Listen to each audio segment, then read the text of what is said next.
한 주간 명절 기간 동안 평안하셨습니까? 다시 한번 우리 모든 성도님들의 가정 가운데 하나님의 은혜가 충만하기를 주님의 이름으로 축복드립니다. 오늘 말씀의 제목, 누구의 말을 듣고 있습니까? 라는 제목을 가지고 우리 하나님의 말씀을 듣도록 하겠습니다. 우리 성도님들 한번 스스로 생각해 보세요. 나는 누구의 말에 귀를 기울이고 있는가? 가까운 사람의 말 기울일 수 있죠. 세상의 사고에 귀를 기울일 수도 있습니다.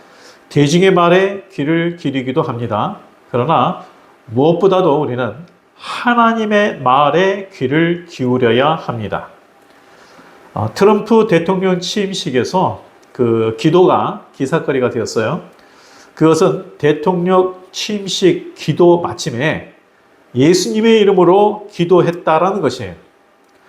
그게 도대체 무슨 기사가 될 수 있느냐라고 말씀하겠지만 4년 전인 2021년 미국 대통령 바이든 취임식에 민주당 의원인 엠마누엘 클리버 목사가 취임식 기도를 마치면서 이렇게 기도를 했어요. 예수님의 이름으로 기도합니다 라고 한 게 아니고요. 이 모든 것을 유일하신 신, 브라만, 다양한 종교의 다양한 이름으로 불려지는 신의 이름으로 기도합니다 라고 그렇게 했어요. 그런데 이번 트럼프 취임식 때는 예수님의 이름으로 기도를 했기에 4년 만에 기도가 회복되었다라고 기사가 뜬 거예요. 아니, 어떻게 하나님께 기도하면서 다양한 종교의 신의 이름으로 기도합니까? 참 말이 안 되는 거죠. 그것은 하나님의 말이 아니라 이 세상의 말에 귀를 기울였기 때문입니다. 종교다원주의와 같은 이 세상의 사고에, 세상이 말하는 말에 귀를 기울였기 때문이에요. 그래서 우리는 들어야 합니다. 누구의 말을 들어야 합니까? 오직 여호와 하나님의 말을 들어야 합니다. 세상에 권위 있는 자, 다수의 말을 듣는 것이 아니라 여호와의 말을 들어야 합니다. 세상의 그 어떤 말보다도 우리는 하나님의 말을 들어야 합니다. 그런데 어디서 그 말씀을 듣겠습니까? 하나님의 말을 어디서 듣겠습니까? 성경입니다.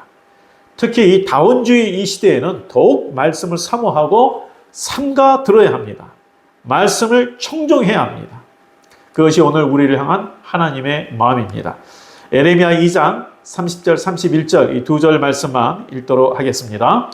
내가 너희 자녀들을 때린 것이 무익함은 그들이 징계를 받아들이지 아니함이라. 너희 칼이 사나운 사자같이 너희 선지자들을 삼켰느니라. 너희 이 세대여 여호와의 말을 들어보라. 내가 이스라엘에게 광야가 되었느냐? 캄캄한 땅이 되었었느냐? 무슨 이유로 내 백성이 말하기를 우리는 노였으니 다시 주께로 가지 아니하겠다 하느냐? 하나님의 보호하심과 인도하심을 받기 위해 가장 필요한 자세가 믿음과 순종입니다. 그렇죠? 하나님을 철저히 신뢰하는 그 믿음 그리고 순종입니다. 그리고 나서 또 우리가 또 강조해야 될 것이 뭐냐면 회개입니다.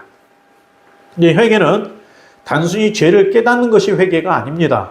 뉘우치는 게 회개가 아닙니다. 회개는 깨닫고 죄를 깨닫고 돌이키는 것, 이게 회개입니다. 그 사울 왕이 다윗을 계속 쫓아다녔잖아요. 그래서 이 쫓아다니다가 두 번 다윗이 사울을 죽이지 않고 놔줬어요. 한 번은 아둘람 굴에서, 또 한 번은 엔게디 광야에서. 그때마다 사울 왕은 막 울면서 내가 잘못했다, 아들아, 내가 잘못했다, 너는 의인이다 하면서 제발 돌아와라 막 그렇게 이야기했는데 다시 너를 쫓지 않겠다라고 그렇게 이야기했는데 계속 쫓아요. 계속 쫓아요. 죄는 자기가 깨달았어요. 자기가 잘못했다라고 말을 해요. 울면서 이야기해요. 그러나 돌이키지 않아요. 계속해서 쫓아요. 잘못을 깨닫는 것이 회개가 아닙니다. 돌이키는 것이 회개입니다. 자, 우리 모두는 참 그 죄성이 있기 때문에 잘못 행할 때가 있습니다. 그래서 회개가 필요한 것이에요. 그런데 하나님으로부터 멀어지고 영적으로 타락하면 회개의 마음이 사라집니다. 31절에 너희 이 세대의 여호와의 말을 들어보라 하면서 쭉 뭐라고 마지막에 말하요?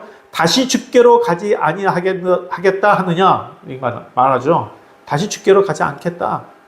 이 말씀대로 유다가 하나님께로 돌이키는 것을 거절하고 있습니다. 이게 왜 그래요? 영적인 타락에 빠졌기 때문이에요. 그래서 하나님 뜻이 아닌 내 뜻대로 살겠다라고 말하는 것이에요. 비록 내가 죄를 짓지만 회개함으로 돌이킨다면 우리는 하나님의 은혜 가운데 사는 거예요. 하나님 은혜 가운데 산다고 해서 우리가 완벽하게 사는 거 아니에요. 왜 구원받지 못하느냐? 자, 우리가 믿고 구원받지만 우리가 왜 또 하나님의 우리 삶 가운데서 우리가 도움을 얻지 못하고 인도를 받지 못하느냐? 회개하지 않기 때문이에요. 하나님이 믿는 자에게 징계를 내리신 것은 잘못된 삶에서 돌이키도록 곧 회개하도록 하기 위함입니다. 따라서 내가 잘못 행하여 징계를 받고 있다 해도 회개하면 우리 하나님께서 긍휼히 여기시고 우리를 반드시 회복시켜 주십니다. 그러므로 우리 성도님들, 죄에 이끌리는 것이 아니라 죄에 대해서는 애통하며 정말 회개하는 마음을 주시도록 우리는 간구해야 합니다. 그러나 우리 안에 회개의 마음이 사라지기 시작하면 하나님의 긍휼을 얻지 못하게 됩니다. 이게 바로 유다의 모습이에요. 본문에서 회개의 마음이 사라질 때 어떤 상황에 처하는지를 잘 보여주고 있는데요. 우리가 이것을 통해서 내 자신의 영적 상태를 점검해야 합니다. 먼저는 회개의 마음이 사라지면요, 죄에 대한 무감각이 커집니다. 무감각해져요. 나의 죄를 지적받아도 합리화시키고 감추려고만 하는 것이 회개하지 않는 자의 모습이에요. 이 상태에서는 죄에 대해서 애통함이 없습니다. 우리가 외적인 상황, 그래서 무슨 실직이라든가 사회 실패라든가 여러 가지 외적 상황에서 힘들어하고 마음 아파하긴 하지만 정작 나의 죄로 인하여 아파하는 마음은 우리 안에서 점점 사라지고 있습니다. 살다 보면 뭐 죄를 지을 수도 있지, 마음은 온유로되 육신이 약하다, 이런 식으로 대수롭지 않게 생각하고 넘어갑니다. 이는 오늘날 우리가 점점 죄에 무감각해지고 있다는 증거입니다. 애통하는 마음이 없어졌어요.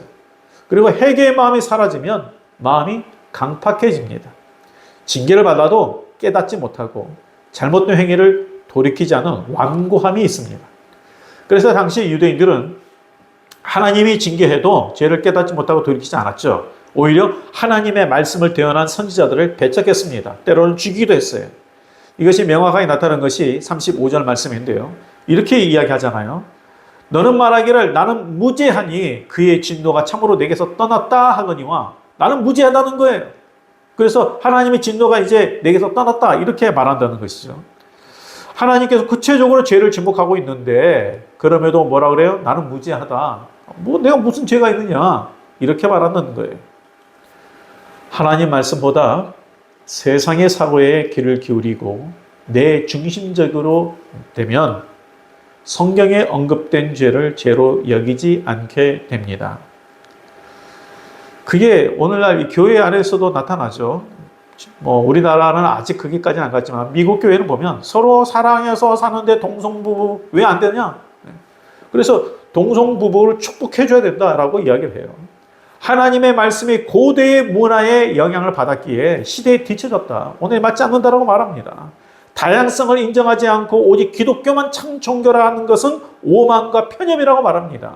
서로 구원에 이르는 다른 기름을 인정해야 참 종교라고 말을 해요. 이렇듯 하나님이 지적하는 죄에 대해서 더 이상 죄로 여기지 아니하고 무죄하다라고 말하고 있습니다. 그래서 하나님이 이들의 회개치 않고 죄 없다 함에 대해서 분노하여 심판하겠다라고 말씀하신 거죠. 이와는 조금 다르지만 우리 안에 이러한 강팍함이 없지 않나 우리 생각해 봐야 합니다. 혹시 하나님 뜻대로 살아가는 것이 나를 얽매이는 것 같아서 힘드십니까?